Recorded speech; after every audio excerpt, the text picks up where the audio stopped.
El tema de hoy se llama la ley y la gracia en el evangelismo.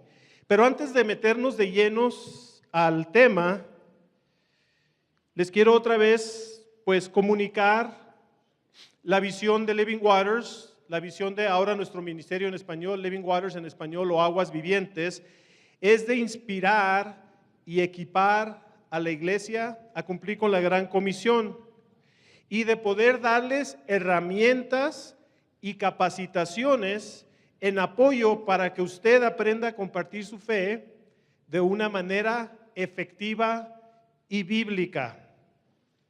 Es decir, enseñamos nosotros el evangelismo bíblico.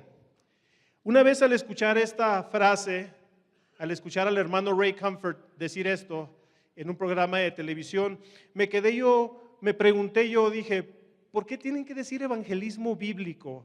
¿O por qué tienen que decir el evangelio, una presentación bíblica del evangelio? Y me quedé pensando y dije, ¿acaso hay otro tipo de evangelio? ¿Acaso hay muchos tipos de evangelismo, la manera de cómo se debe de comunicar el evangelio? Y me entró en la cabeza y estaba orando y miré el panorama. Esto fue cuando recién conocí yo personalmente el ministerio de Living Waters y los pasos del maestro.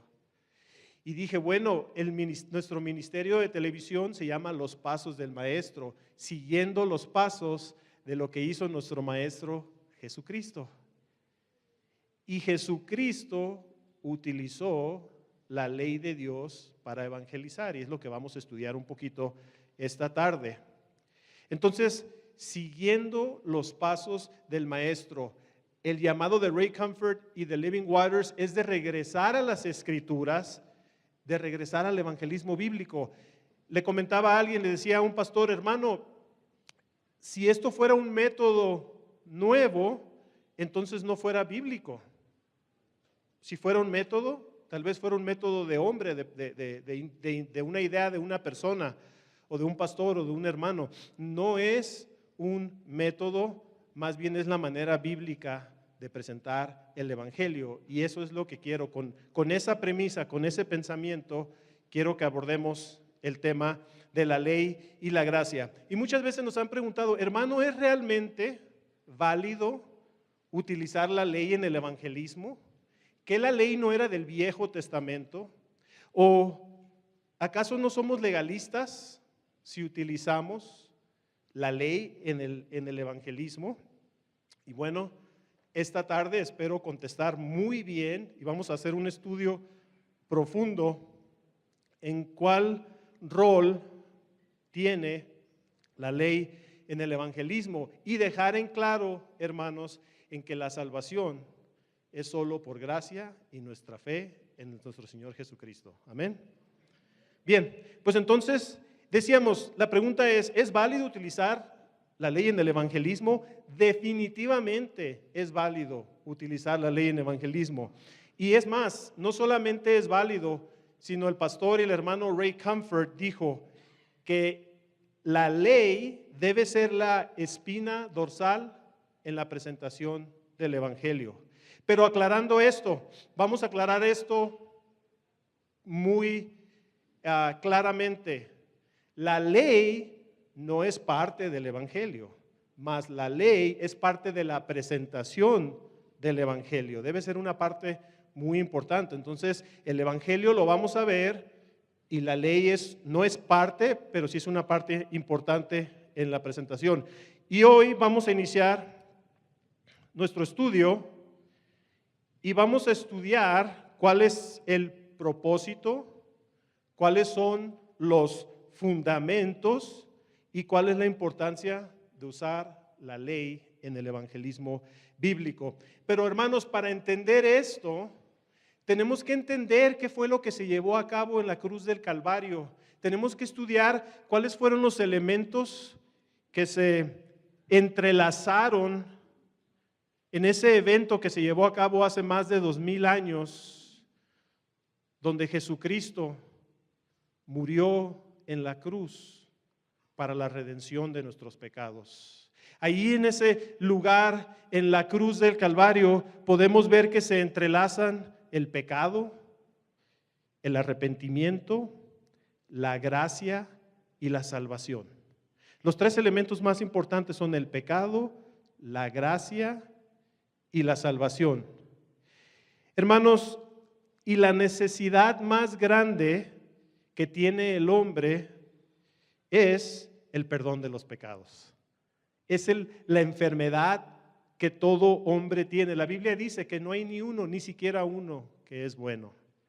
Heredamos el pecado de la caída del hombre en el jardín del Edén. Y sabemos que el pecado y la muerte entraron por la desobediencia de Adán y Eva. Pero hermanos, la buena noticia es que Jesús vino con el propósito de reconciliarnos a nosotros con su Padre a través de su sacrificio de Él, hermanos. Vino la caída a través de Adán, el primer Adán, y viene la reconciliación a través del segundo Adán, que es Jesucristo. Y Cristo vino a predicar arrepentimiento, perdón de los pecados y la vida eterna. Y es lo que vamos a estudiar en las Escrituras. Eso fue lo que Él vino a hacer. Muchos de los judíos pensaban, como ustedes saben, pensaban que Jesús venía como un rey que iba a entrar en caballo, galopando, que iba a derrotar al imperio romano y al yugo que tenían los romanos sobre los judíos, pero estaban muy distantes de la verdad, porque lo que vino Jesucristo, su misión fue a quitar el yugo del pecado que tenía el yugo que tenía el pecado sobre el hombre, sobre la humanidad. Esa fue la misión. No tenía intenciones de establecer un reino aquí. Bueno, eso viene más adelante, pero en ese tiempo Él vino a buscar y a salvar a los perdidos y vino a predicar el arrepentimiento, el perdón de pecados y la vida eterna. Pero vamos a establecer que en el tema de la salvación, hermanos y hermanas, el pecado y el arrepentimiento van tomados de la mano. El pecado y el arrepentimiento van tomados de la mano. Es importante predicar, es muy importante, predicar el arrepentimiento al compartir el evangelio o la doctrina del arrepentimiento. Juan el Bautista, que fue el precursor de Jesucristo, quien vino a anunciar, de acuerdo a las Escrituras en el Viejo Testamento, y vino a preparar el camino para Jesucristo. Y dice la palabra en Mateo 3:1-2, dice que en aquellos días Juan el Bautista se presentó predicando en el desierto de Judea, diciendo: arrepiéntanse, porque el reino de Dios se ha acercado. Una vez más, Juan el Bautista vino y predicando en la región de Judea: arrepiéntanse, porque el reino de Dios se ha acercado. Y cuando Jesús inició su ministerio, después de que habían decapitado a Juan el Bautista, en el primer capítulo de Marcos 1:15, Jesús dijo: el tiempo se ha llegado, el reino de Dios está cerca. Dijo: arrepiéntanse y crean en el evangelio. Estaba reafirmando el mensaje que Juan el Bautista ya había preparado enfrente de él. Juan el Bautista bautizaba en arrepentimiento.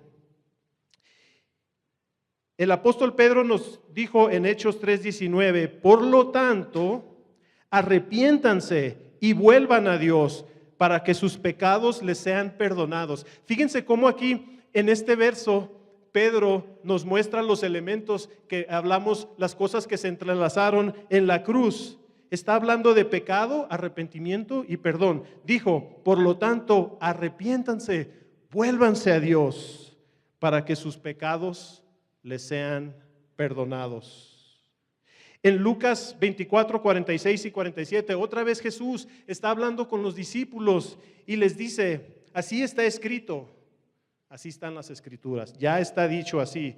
Era necesario que el Cristo padeciera y resucitara de entre los muertos al tercer día, y que en su nombre se predicara ¿qué?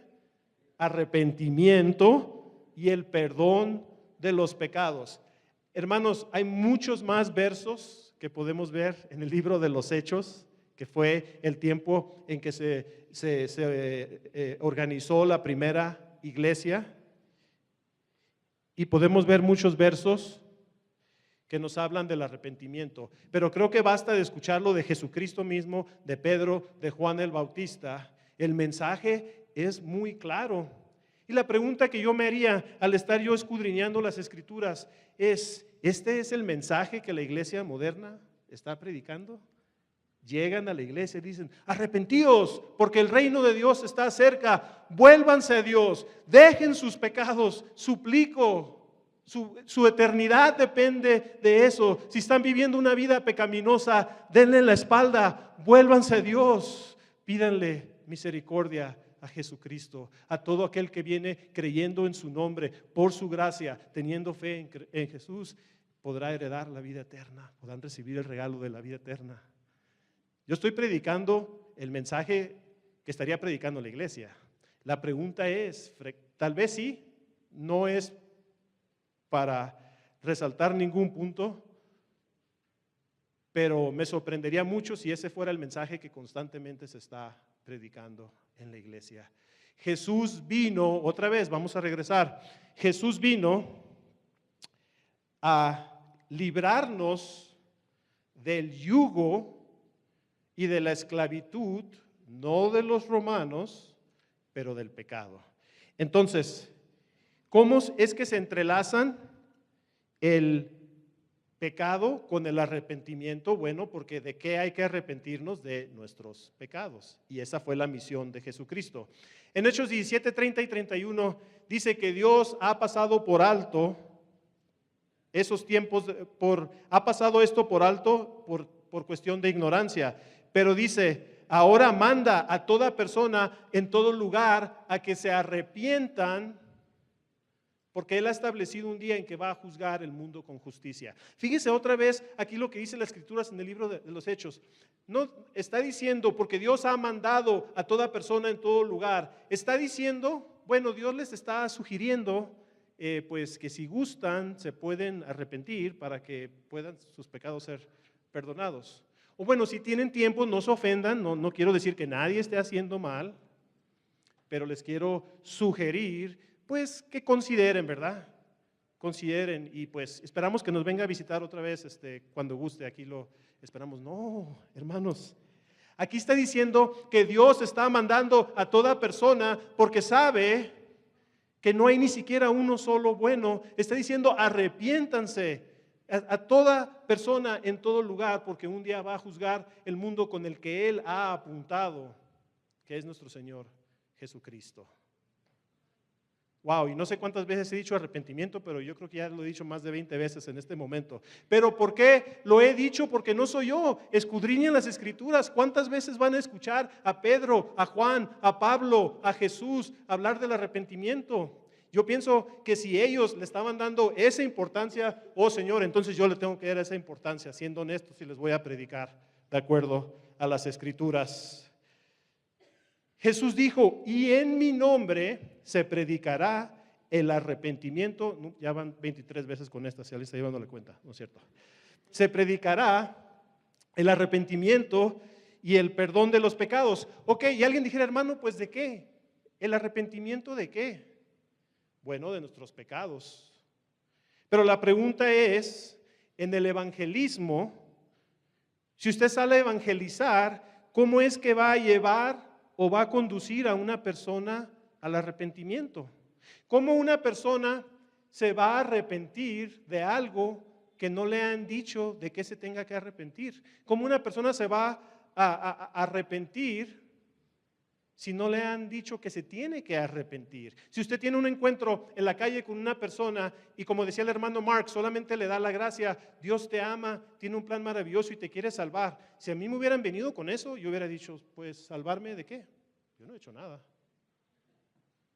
No sé de qué está usted hablando, Señor, pero que tenga buen día. Piénsenlo. Si abordamos el tema del evangelismo dándoles inmediatamente la gracia. La gracia tiene un lugar y lo vamos a ver. La gracia sí tiene un lugar, es la parte más importante en el evangelio.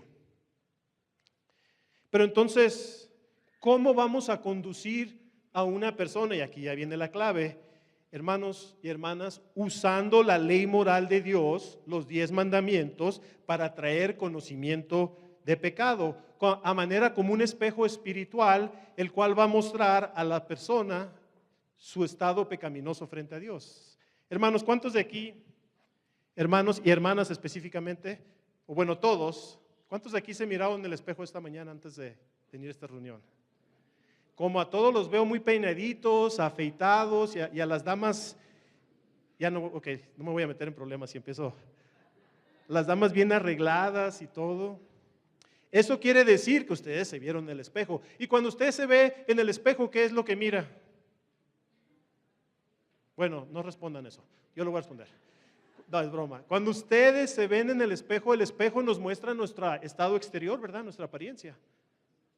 Y desafortunadamente, para muchos como a mí, desafortunadamente el espejo no miente. Te muestra tal y como eres. De la misma manera, la ley moral de Dios es como un espejo espiritual, como una luz, el mandamiento como una luz que va a reflejar a tu corazón, al corazón de la persona que usted le está evangelizando y le va a mostrar su estado pecaminoso. Y no lo estamos diciendo porque eso es lo que Ray Comfort les está sugiriendo. Lo estamos diciendo basado en la palabra de Dios y siguiendo los pasos del maestro. Pero vamos a ver cuál es la definición de el pecado. Ya hemos establecido que debemos de predicar el arrepentimiento para el perdón de los pecados. Y podemos usar la ley para conducir a las personas a reconocer y a poder ver su pecado. Pero ahora, ¿cuál es la definición bíblica del pecado? Eso está en 1 de Juan 3:4 y nos dice que el pecado es la transgresión de la ley. Es decir, cuando una persona rompe los mandamientos de Dios, está pecando en contra de Dios. Dice además, todo el que comete pecado quebranta la ley. Ahora ya podemos ver cómo la ley, aunque no estaba ahí en medio de la cruz, con el pecado, la gracia y la salvación, estaba a un lado conduciendo y mostrando el pecado de las personas. ¿Cuál ley? Bueno, la ley moral de Dios. Aquel que roba, miente, codicia, mira con lascivia tal vez, ha deshonrado a sus padres, se ha hecho una imagen o un ídolo, tal vez no siempre ha honrado a Dios, no ha puesto a Dios primero en su vida. Esos mandamientos son los que estamos hablando. Ahora, una vez más, ¿es legítimo usar la ley en el evangelismo? Hermanos, definitivamente. De acuerdo a las Escrituras, sí es correcto usar usar la ley si se usa legítimamente. Si vamos a 1 de Timoteo 1:8-9, 1 de Timoteo 1:8-9, dice así: pero sabemos que la ley es buena si se usa de manera legítima. Pero ¿qué significa esto de manera legítima? Y vamos a ver más adelante lo que dice: conociendo esto, que la ley no fue dada para los justos, sino para los transgresores. Y si se utiliza con el propósito para el cual fue diseñada. Es decir, número uno, si es legítimo usar la ley, si es legítimo usar la ley, sabiendo que la ley fue dada ¿para quién? Para los transgresores. Y número 3, si se utiliza con el propósito por el cual fue diseñada. El propósito número 1 para el cual fue diseñada fue para traer conocimiento de pecado. Pero vamos a ver, vamos a profundizar aún un poquito más. Vamos a ver algunas funciones de la ley. Número 1, una de las funciones de la ley es de cerrar toda boca y dejar a todos culpables. So, fíjense, una vez más, una de las funciones de la ley es que toda boca sea cerrada y dejar culpables a todos. Así lo dice en Romanos 3:19. Romanos 3:19 dice, pero sabemos que todo lo que dice la ley lo dice a los que están bajo la ley, para que toda boca se cierre y todo el mundo quede bajo el juicio de Dios. Entonces, hermanos, una de las funciones de la ley, vean este punto, una de las funciones de la ley es cerrar a toda boca e impedir que los pecadores se justifiquen y digan, bueno, es que hay otros mucho peores que yo. Hay otros que son peores que nosotros. Hay muchas personas peores que yo. Sí hay. Si usted y yo podemos compararnos con muchas otras personas que hacen cosas horrendas. Bajo ese estándar, usted y yo deberíamos de tener una estrella en la cabeza y ya ir al cielo directamente, si fuera ese estándar. Pero aquí dice que la ley no nos va a permitir justificarnos y decir, bueno, es que esos de la esquina venden drogas, yo ni siquiera, yo soy honrado, yo tengo mi buen trabajo, yo no le robo a nadie, y en el trabajo están pasando 45 minutos en Facebook y luego están descargando canciones o videos que no han pagado. Pero yo me considero ser una buena. Claro, contra el que está vendiendo drogas o ladrón, yo igual, ya mejor pónganme un sello, una estrella y me voy, ¿verdad? Al cielo. Pero vamos a ver esto. ¿Qué pasa cuando ustedes le preguntan a una persona, ¿usted se considera ser bueno? ¿Qué es lo que la mayoría de las personas responden? Por los motivos que acabo de explicar. ¿Perdón? Sí. Correcto. Entonces, vamos a ver este ejemplo. Imagínense que yo salgo con una cámara y con un micrófono y voy a ir a entrevistar a personas. Me traigo una persona que me ayude con la cámara y yo con el micrófono. Y llego con una persona en una esquina y le digo, sí, buenas tardes, ¿usted está haciendo drogas o qué es lo que está haciendo? Sí, estoy tomando aquí unas drogas, lo que sea. Le digo, pero disculpe, ¿usted se cree suficientemente bueno para ir al cielo? ¿Se cree una buena persona? Ah, sí, créame. Mire, yo sé que esto está un poquito mal, pero el que está en aquella esquina, él es el que vende las drogas. Oh, ok, bueno, y ahí vamos con el de la otra esquina. Y ya llego y le digo, disculpe, buenas tardes, ¿qué? ¿Quiere unas drogas? No quiero nada. Nomás le quiero hacer una pregunta. ¿Usted se considera ser bueno? Pues mira, yo sé que estoy haciendo esto, pero yo en realidad no le hago daño a nadie. En realidad, ellos lo compran porque lo quieren comprar. Esto yo lo veo como un negocio, pero mira, aquel que está allá en la esquina, si no pagas, te va a quebrar las piernas o te va a quebrar un brazo. Ok, y ya voy y me acerco con mucho cuidado y le digo, disculpe, usted se considera ser bueno. Mira, te voy a decir serio, mira, yo hago esto porque este es mi trabajo, pero yo creo que sí soy bueno, porque mira, el que está allá en la esquina, el otro, si no pagas y no cumples, él te va a matar. Ahora sí ya como que no quiero ir a la siguiente esquina, pero ahí vamos con mucho cuidado y le digo, disculpe, estamos haciendo una encuesta. ¿Usted se considera ser una buena persona? Digo, yo no lo veo mal, ¿verdad? Pero bueno, nomás le estoy preguntando si. Y dice, mira, yo sé lo que estoy haciendo está mal y muy mal, pero si tú me comparas a mí con Osama Bin Laden, con Hitler, con aquellos terroristas que veo en la televisión que se explotan y matan a cientos de personas, yo soy un ángel, ¿no crees tú? Sí, yo creo que sí. Usted es un ángel, seguramente sí. Señor, gracias por su tiempo. Hermanos, ¿se dan cuenta cómo intentan pasarle la pelota a otra persona? Y nos fuimos en este ejemplo, pero la verdad es que cuando nosotros le preguntamos eso a alguien en la calle, ¿usted se considera ser bueno? Les van a dar la misma historia al final del día. Pero cuando usted saca la ley de Dios, los 10 mandamientos y le diga, ok, que me da gusto que se considere ser una buena persona, me permite hacerle unas preguntas a usted personalmente y ya podemos pasar la ley. ¿Usted alguna vez ha robado, mentido, codiciado, deshonrado a sus padres, siempre ha honrado a Dios? Y la mayoría, si no todos, han dicho, sí, he fallado. Pero una de las funciones de la ley, vamos a regresar, no llego a ese punto todavía, una de las funciones de la ley es que la gente no se pueda justificar con otros. Otra función es dejar a todos culpables y cerrar toda boca.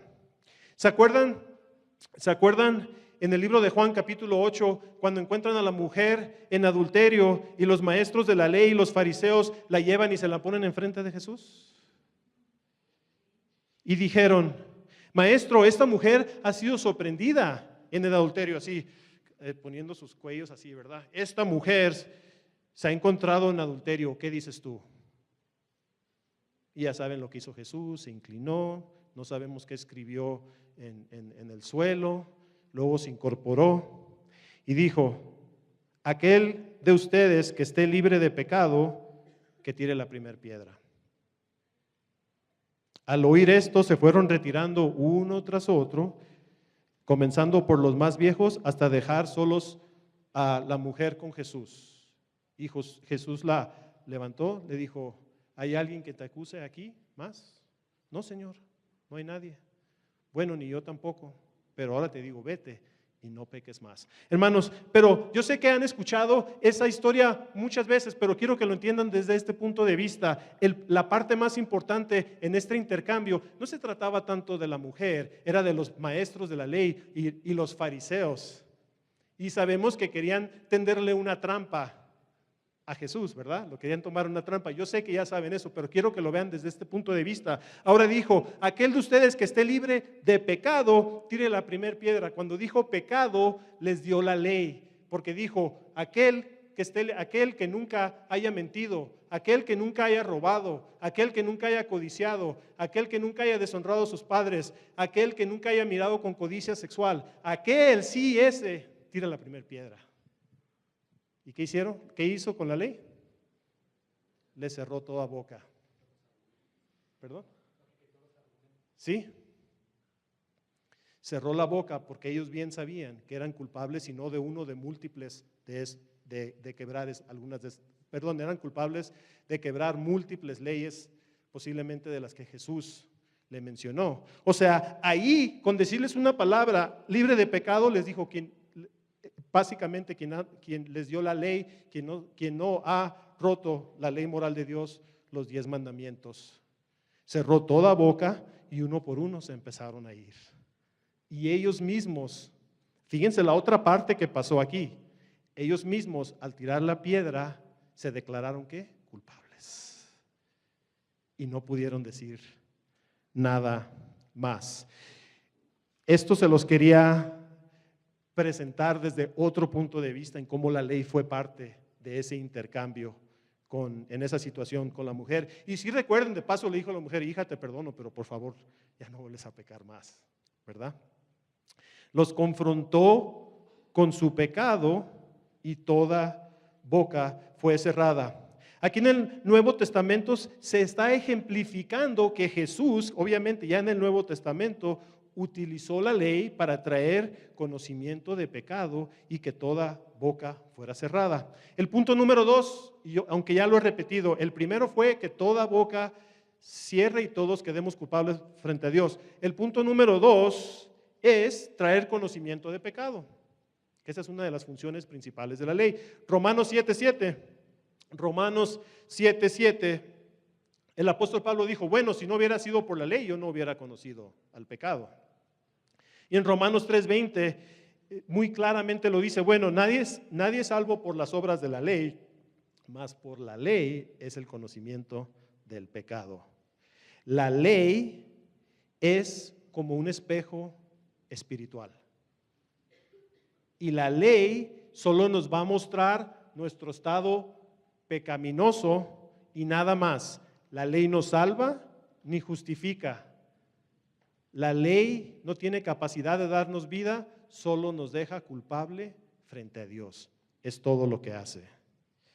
Y la ley va a circunnavegar el lugar de el lugar del intelecto y va directo a la conciencia.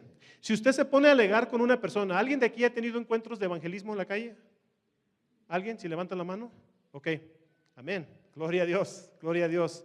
Si lo han hecho y le van a compartir el evangelio a una persona, si se ponen a discutir con la persona, no van a llegar a ningún lugar. Oiga, pero esto y ¿qué los testigos de Jehová dicen esto? Oiga, ¿y qué estos? El punto de llegar es llegar a la conciencia de la persona, es de llegar, ¿cómo estás tú frente a Dios?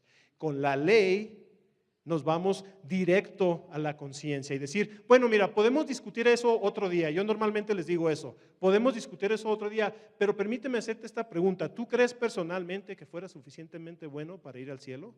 Sí, ok, ¿me permites hacerte unas preguntas? Claro, y vamos directo a la ley. Y ahí ya no hay nada que argumentar, porque ¿qué va a hacer la ley? Va a cerrar la boca. Y la conciencia es el lugar del conocimiento del bien y del mal. Dios, nos dio a todos una conciencia. Y en Romanos 2:15 dice que las obras de la ley estaban escritas en sus corazones, dando testimonio su conciencia, acusándolos o defendiéndolos de sus acciones. Y créanme que eso es dado por Dios. Porque, ¿cuántos son padres de familia aquí? Si levantan la mano. Ok, amén, muchos. Yo ahorita, como les comenté, tengo un varón de 13, que este mes cumple 14, mi niña de 7 y tengo uno, Daniel, de 3, acaba de cumplir 3. Y el pequeño Daniel, a esa edad, sin que yo le diga nada, y le había dicho, no le estés pegando a tu hermana, porque así juegan los niños, ¿verdad? El más chiquito siempre le pega al más grande, o juegan. Le digo, don't hit your sister, no le pegues a tu hermana.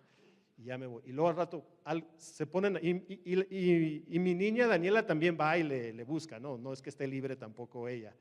Y ya oigo a mi niña, ay, Teddy, papá. ¿Qué pasó? Y luego veo a Daniel y se va a la vuelta.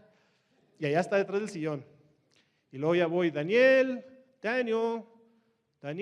y lo estoy viendo con la esquina de mi ojo. Hermanos, ¿quién le dijo a él que está mal?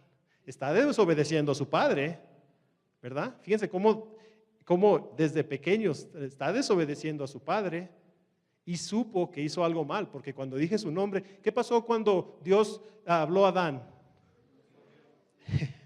Se escondió. Adán, ¿dónde están? Y luego, ¿qué hizo Adán de pilón? Esto ya es de extra, pero ¿qué hizo Adán de pilón? ¿Qué pasó, Adán? Pues es que esta mujer que me diste aquí, está en la Biblia, no estoy inventando. Esta mujer que me diste, pues mira, me dio de Daniel, what happened? Y ya está empezando a hablar. Daniela, she hit me. Mira, mi hermana, ella fue la que me pegó primero y etcétera. Pero quiero decir esto, hermanos.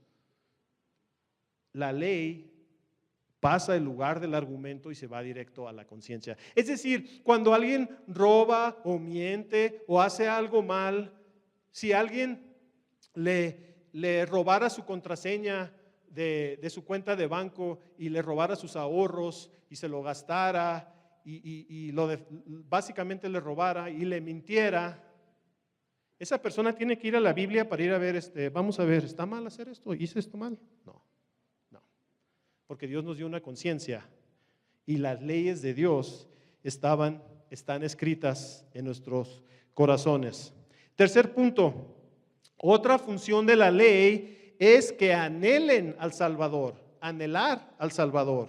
La ley muestra a las personas su necesidad de un Salvador. La Biblia dice que la paga del pecado es la muerte, Romanos 6:23. Es lo que dice claramente, las consecuencias. La paga del pecado es la muerte. Y cuando una persona entiende la gravedad y las consecuencias de su pecado, entonces esa persona ya va a estar lista y va a buscar la gracia. Va a decir, ¿cómo me puedo salir de esta? Les voy a dar un ejemplo. Es igual hasta cuando una persona entiende la gravedad de su enfermedad, es cuando va a buscar y va a anhelar, va a buscar al doctor. Si le hicieron unos exámenes y análisis de sangre y radiografía y usted dice, no, yo estoy bien, no creo que no, cuídate, mira, te debes de alimentar mejor. No, yo creo que estoy bien, y de repente les llega, allá en Estados Unidos hacen eso y en la noche o al siguiente día les mandan por correo electrónico, les mandan ya el reporte. Ya ni siquiera el doctor. A veces el doctor habla, pero ya se mete a su cuenta y le mandan el reporte. Pero ¿qué pasa si esa persona, lo que pensaba que era poquito, qué pasa si se da cuenta? Le dicen, señor López, hicimos estos análisis y dice que usted tiene estos 10 síntomas de esta enfermedad muy grave y usted puede perecer. En ese momento, la persona va a entender la gravedad y severidad de su enfermedad. Y va a decir, tengo que hacer una cita con el doctor. Va a anhelar, yo no sé ustedes, pero yo estaría anhelando, ahora qué medicamento, tratamiento, cura, qué puedo hacer para deshacerme de esta enfermedad. Y no es hasta que las personas no escuchan la gravedad de su pecado que que van a anhelar, buscar a un Salvador. ¿Recuerdan la película del Titanic, hermanos? Y esta es una ilustración que me gusta dar porque ilustra muy bien este ejemplo que les estoy, esta información que les estoy dando, hermanos. ¿Qué sucedió en el Titanic los primeros días de la embarcación? Comían, bebían, tenían fiesta. ¿Alguien andaba desesperadamente buscando un salvavidas?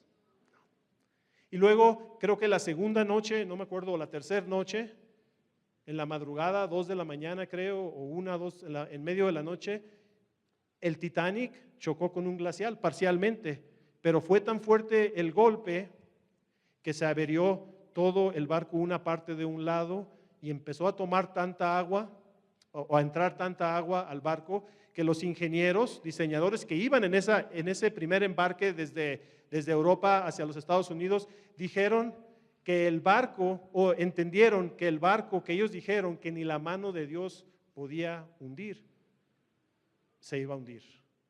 Le dieron la noticia al capitán y el capitán, siendo un buen capitán, inmediatamente sacó un anuncio y le dijo a toda la tripulación y pasajeros, prepárense, busquen en lo que puedan flotar porque el Titanic se va a hundir en cuestión de 2 horas.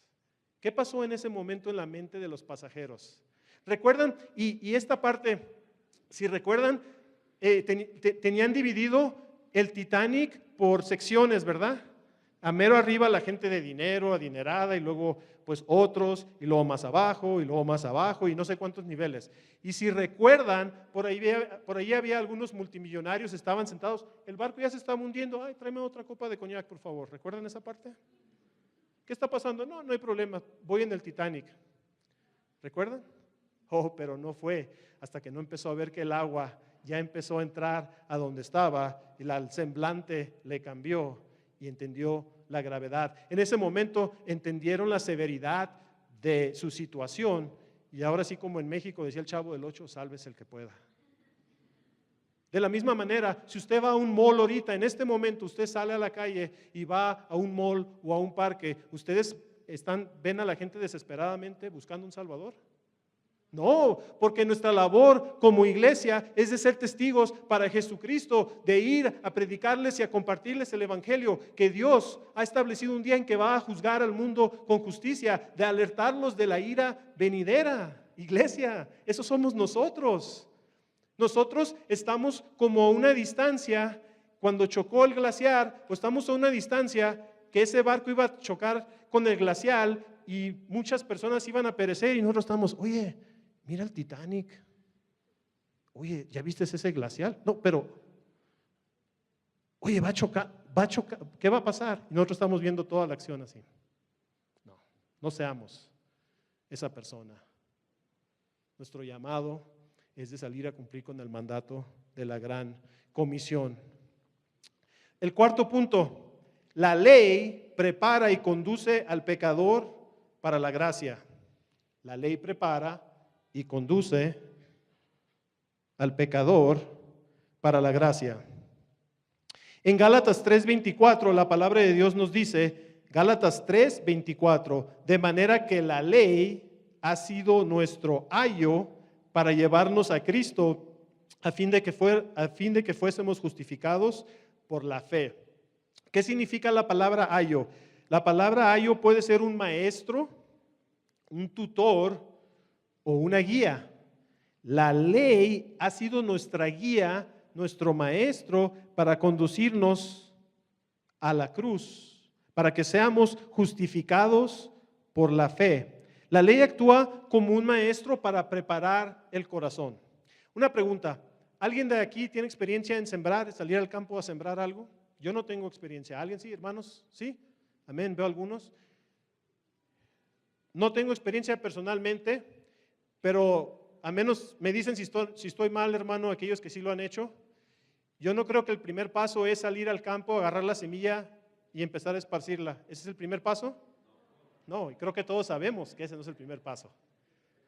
El primer paso, primero hay que preparar la tierra, hay que ararla, y seguramente hay más detalle que eso, pero tal vez le voy a preguntar a alguno de los hermanos que sí lo ha hecho para que me den más información, pero a lo mínimo, si avientan la semilla no sabemos dónde va a caer.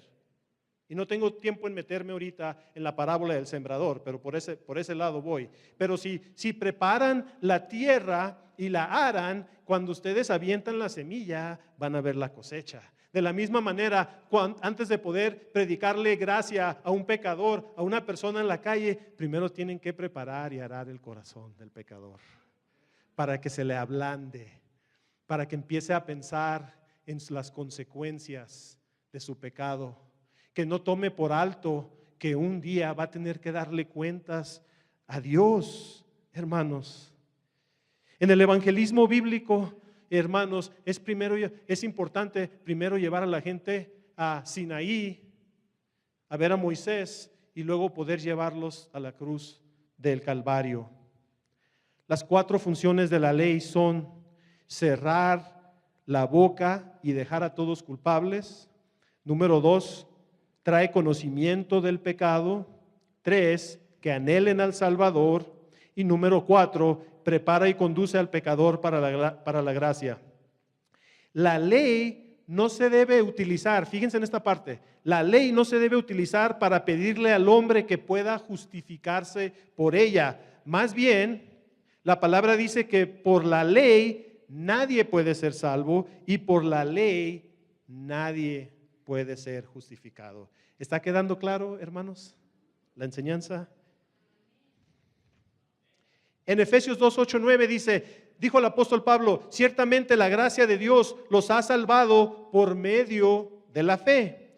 Esto no nació de ustedes, sino que es un don de Dios, ni es resultado de obras para que nadie se gloríe. No es resultado de obras humanas. Si fuera resultado de obras humanas, entonces nosotros nos levantaríamos el pecho y acomodaríamos nuestro cuello y diríamos, fue por nosotros, fui suficientemente bueno. La verdad es que ninguno de nosotros somos suficientemente buenos, solamente hay uno bueno, y es aquel que tuvo gracia y misericordia sobre cada uno de nosotros y dio su vida. No hay amor más grande, dice la palabra de Dios, que aquel que da su vida por su amigo, y eso fue lo que hizo Jesucristo. Tuvo gracia y misericordia sobre nosotros. La palabra dice en Romanos 5:8, amén, hermanos, dice que Él nos mostró su amor, que mientras nosotros, aún siendo pecadores, Él murió en la cruz. Dios amó al mundo de tal manera que nos dio a su único hijo. Dios sí es amor, pero el amor de Dios está representado en la cruz del Calvario, hermanos.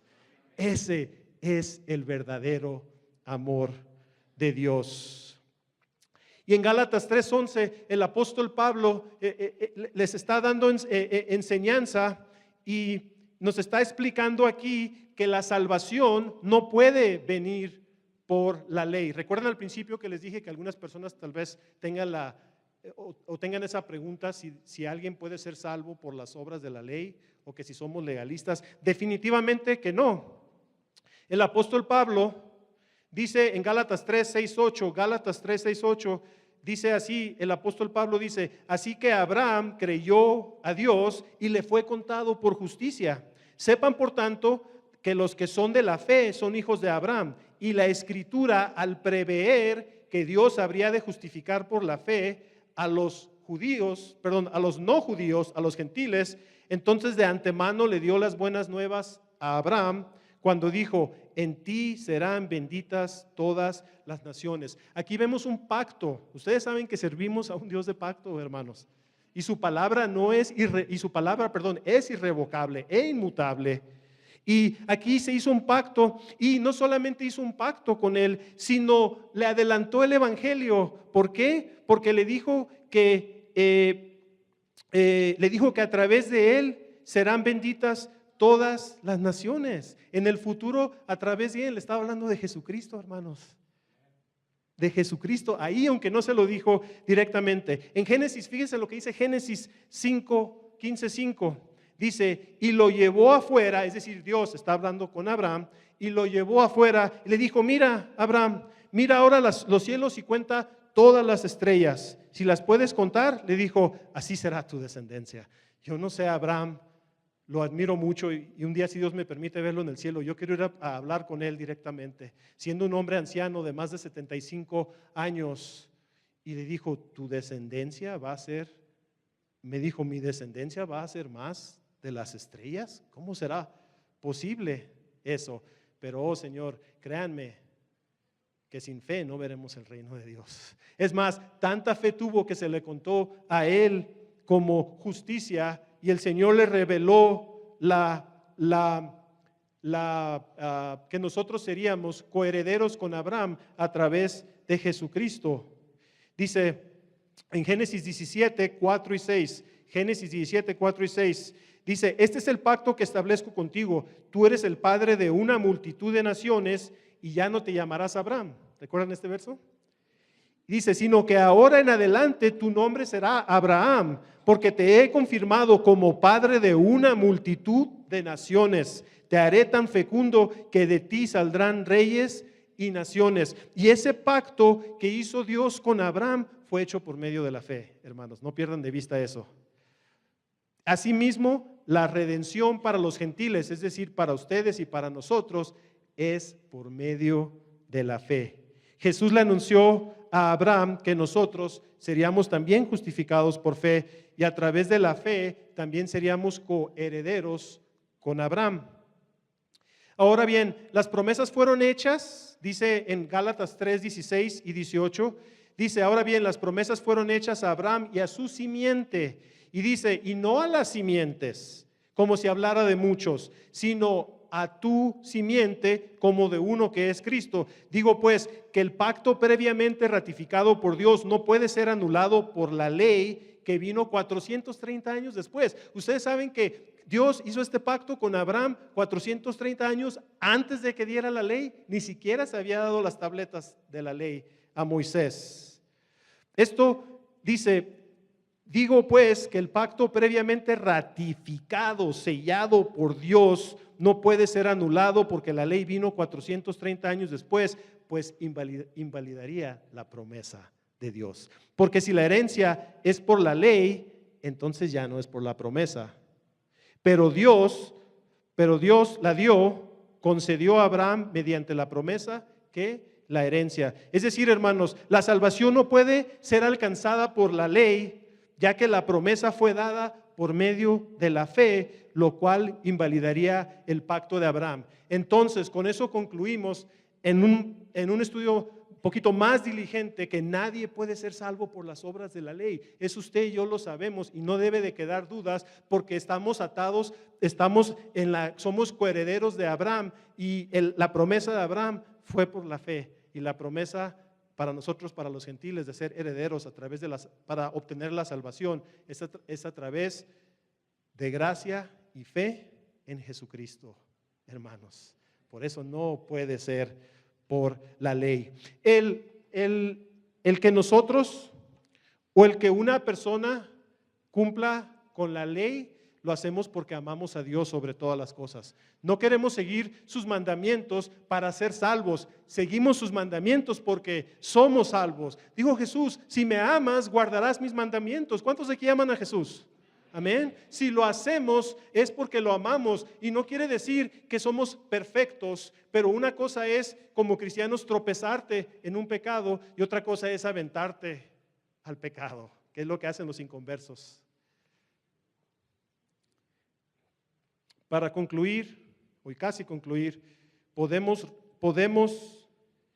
resumir que sí es legítimo el uso de la ley en el evangelismo, más les acabo de confirmar que la ley no nos salva ni justifica, solo nos deja culpable. La salvación solo viene a través del sacrificio que hizo Jesucristo en la cruz del Calvario hace 2000 años, hermanos y hermanas. Amén.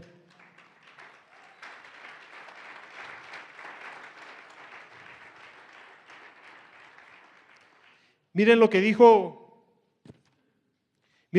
Martín Lutero, algunos predicadores de antaño. Martín Lutero dijo: el primer deber de un predicador del evangelio es declarar la ley de Dios y exponer la naturaleza del pecado. George Whitefield dijo: primero pues, antes de que se le pueda impartir paz a tu corazón, es necesario que se te haga ver, sentir, llorar y lamentar tus transgresiones reales en contra de Dios. Examinando un ejemplo más contemporáneo, el hermano John MacArthur dijo esto: la gracia de Dios no puede ser fielmente predicada a los incrédulos mientras no se predique la ley y sea expuesta la naturaleza corrupta del hombre. No puede ser predicada hasta que no sea expuesta la naturaleza corrupta del hombre. Y Ray Comfort dijo: la manera bíblica de expresar el amor de Cristo, una vez más, esto fue lo que dijo el hermano Ray Comfort: la manera bíblica de expresar el amor de Cristo al pecador es demostrarle lo grande que es su pecado frente a Dios, utilizando la ley, y después darle la maravillosa gracia de Dios en Cristo. ¿Qué clase de doctor fuera yo? ¿Qué clase de doctor fuera yo si viene una persona y le hago radiografías y tiene cáncer estado 4? ¿Saben lo que es cáncer estado 4? Básicamente. Y le dijera: ¿sabes qué? No te apures, tómate este Tylenol, esta aspirina. Tómate esta aspirina una al día, no te preocupes. ¿Qué clase de doctor fuera? O si la persona tal vez tiene cáncer en estado 2 y aún tiene tiempo de salvarse, y le dijera: no te preocupes, tómate esta aspirina. En lugar de decirle: estás muy enfermo, tu enfermedad es muy grave, pero todavía hay tiempo de salvarte. Eso es lo que debemos de decir, hermanos. Al decirle: no te preocupes, Dios te ama, tiene un plan para ti, le están dando una aspirina a la persona. Es todo. Lo más amoroso es darles el mensaje del evangelio.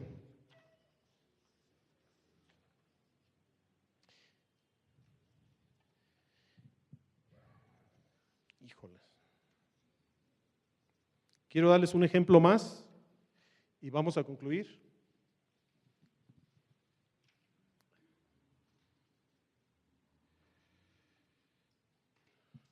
Vamos a ver, para ilustrar lo que estamos hablando, vamos a ver un ejemplo rapidito.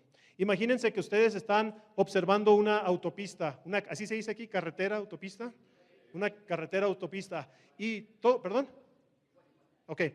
los conductores van en exceso de velocidad. Se dan cuenta que no hay ninguna patrulla, no está la ley, si así le quieren llamar, o un policía, ni una patrulla, y todos van manejando.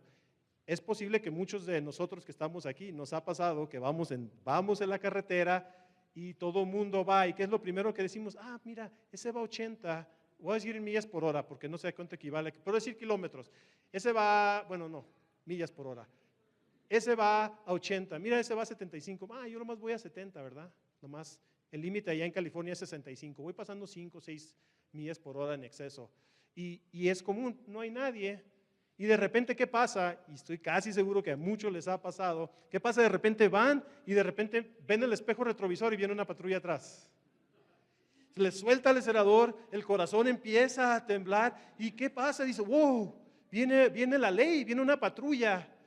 Y luego digo: bueno, pero vienen otros más rápido que yo. Pero en ese momento,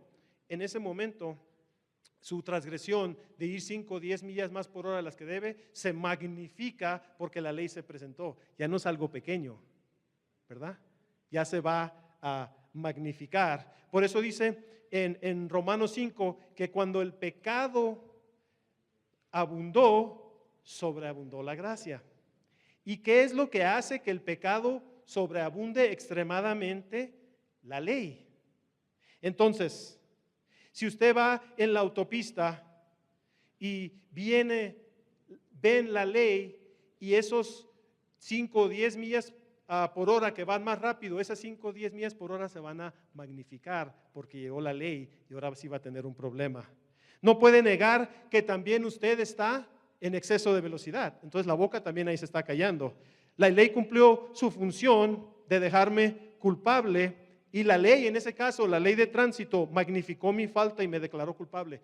En una ocasión, íbamos recién casados, mi esposa y yo en el primer año, le digo, vivimos en California, en San Diego, Anaheim está a hora y media de distancia, ahí está en Disneylandia. Le digo, vamos a Disneylandia. Ok, vamos. Ahí vamos en la mañana y salimos un poquito tarde de la casa. Yo quería llegar a tiempo porque sé que se hacen muchas colas ahí para entrar al parque.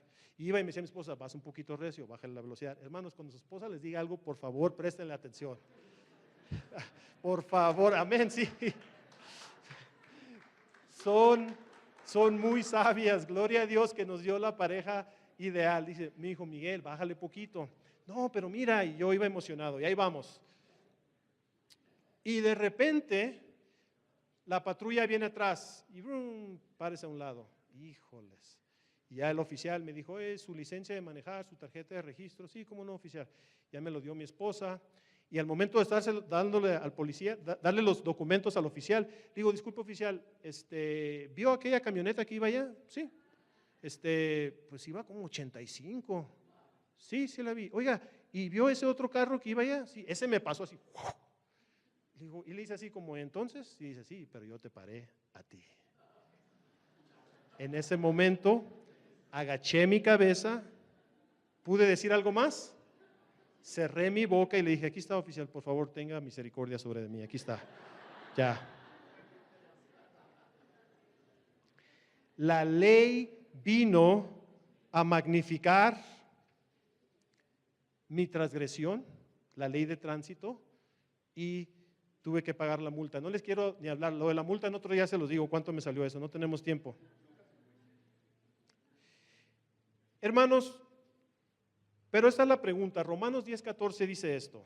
Ahora bien, Romanos 10:14, ahora bien, ¿cómo invocarán a aquel en quien no han creído? ¿Y cómo creerán en aquel de quien no han oído? ¿Y cómo oirán si no hay quien les predique? ¿Cómo escucharán de aquel que nunca, cómo invocarán a aquel que no han creído? ¿O creerán a aquel en que que nunca han escuchado? ¿O oirán si no hay quien les predique? Esa es la pregunta para la iglesia, hermanos. La gente que está aquí en Bogotá esta tarde, en el parque, en el centro comercial, en el mall, en la tienda, en el cine, ¿cómo escucharán ellos si la iglesia de Bogotá, la iglesia de Cali, la iglesia de Barranquilla, si la iglesia no se levanta y dice no podemos ver al Titanic hundirse y no hacer nada al respecto? Cada día mueren más de 150,000 personas, cada 24 horas mueren más de 150,000 personas y muchos, si no la mayoría, mueren sin conocer a Jesucristo como Señor y Salvador. Hermanos, salgamos de las 4 paredes de la iglesia. El llamado del evangelismo no es solo para el pastor, para el líder de evangelismo o para los líderes de la iglesia. El llamado es para todos. Hermanos, y no lo hagamos como muchas de las iglesias modernas, vayamos a amonestarlos y a amonestarlos. No. No.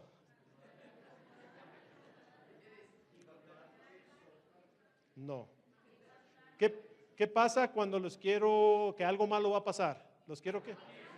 Gracias. Vamos a advertirles que está establecido para toda persona morir una vez y después al juicio, que Dios ha mandado a toda persona a arrepentirse, toda persona en todo lugar, porque un día va a juzgar al mundo con justicia. Las personas no están pensando en eso. Todo el mundo piensa planean comprar una casa, comprar un coche nuevo, mandar a sus hijos a la escuela, hacer las mejoras en la casa, salir de vacaciones, pero nadie está planeando para la eternidad. Le compartía a una señora, a una vecina, y le empecé a compartir y le digo, mire señora, hay dos problemas grandes que tienen las personas en este mundo. Todos vamos a morir, número 1. Todos estamos en el mismo barco, eventualmente todos vamos a morir y todos tenemos el problema del pecado, de la enfermedad. Y le hice esta pregunta, ¿es la muerte algo real o es en tu imaginación? No, Señor, es algo real. Ok, entonces si la muerte es algo real, con este sentido de urgencia, porque no me estaba dando mucho tiempo de hablar, si la muerte es algo real, entonces usted necesita una respuesta real. Usted ha oído comúnmente que usted tiene esa creencia, si usted cree en Buda o en Mohammed o en lo que sea, esa es su creencia. Le digo, señora, ese es el problema, que Dios no es una creencia. Si solo fuera un Dios que existe en su mente, fuera un ídolo, y ese ídolo a la hora de morir no lo va a salvar, que es un ídolo muerto. ¿Usted un día va a perecer? Sí. ¿Sabe cuándo va a morir? No. Pues ni yo tampoco, espero que sea en mucho tiempo, pero lo que sí sé es que si usted no se arrepiente de sus pecados y confía en Jesús como Señor y Salvador, usted va a perecer. ¿Usted conoce de Cristo? Sí, pues fui a la iglesia católica. Pues déjeme explicarle, le prediqué el evangelio y le dije, ahora, en este momento, con ese sentido de urgencia, yo no sé cuándo va a perecer usted, no sé si la voy a volver a ver mañana, pero sí le digo que en este momento usted tiene que tomar una decisión con ese sentido de urgencia, porque si no usted le va a dar cuentas. Y si usted ya está enfrente en el juicio, ya va a ser muy tarde para arrepentirse. No hay tal cosa de que una persona esté muerta y estén haciendo oraciones o rezos para interceder, para sacarle del purgatorio. El purgatorio no está en la Biblia, eso no es bíblico. Y además le voy a decir esto, si pudiera el hombre hacer eso, no tan emocionado como estoy ahorita ya voy a terminar, ya tengo que terminar en un minuto, pero le dije, sí, con este sentido de urgencia, si el hombre pudiera interceder por una persona muerta, entonces ¿qué mérito tuviera lo que hizo Jesucristo en la cruz? Dijo, consumado es, Juan 19:30, terminado es, no hay nada más que le podemos agregar. Si usted que está ahorita en vida, usted ahora mismo se puede arrepentir y puede confiar en Jesús como Señor y Salvador, señora. ¿Lo va a pensar? Señor, nadie me había compartido esto. Así se me quedó viendo. Porque no estamos hablando de las cosas importantes. La cuestión del evangelismo es de cuestión de vida o muerte, es la eternidad de las personas, hermanos. Cuando vienen los vehículos de emergencia aquí en Bogotá, ¿qué pasa cuando usted va manejando y viene un vehículo detrás de usted? Nos tenemos que orillar porque las vidas de las personas están de por medio. Nosotros como iglesia, hermanos, sé que estamos ocupados con muchas cuestiones en la iglesia, pero debemos de darle prioridad al vehículo de emergencia porque las almas de las personas están de por medio, hermanos. Recuerden, hermanos, que nuestra misión es de seguir los pasos del Maestro. Y claro que es válido. Yo creo que para ahorita ya estamos igual, ¿verdad? Claro que es válido usar la ley en el evangelismo para solo traer conocimiento de pecado, preparar el corazón, preparar y arar el corazón de la persona para que anhele la salvación a través de Jesucristo. ¿Acaso en el Titanic alguien decía, oye, toma un salvavidas, súbete a este bote? ¿Tuvieran que estar convenciéndolos? No hay necesidad de que nosotros estemos convenciendo a una persona, mira, prueba a Cristo, es mejor que la cerveza, prueba a Cristo. No, pues lo he pensado, no, debería ser, ¿dónde está Jesucristo? ¿Cómo puedo heredar la vida eterna? Debería ser al revés, hermanos. Y mi exhortación es que Dios los use grandemente a ustedes. En Mateo 9, 35 y 36, Jesús, o 36, 37 por ahí, Jesús le dijo a los discípulos, le dijo a la gente, grande es la cosecha, pero son pocos los obreros, así es que oren al Dios de la cosecha para que mande más obreros a las mies. Dios les bendiga, hermanos. Continuamos, Dios les bendiga.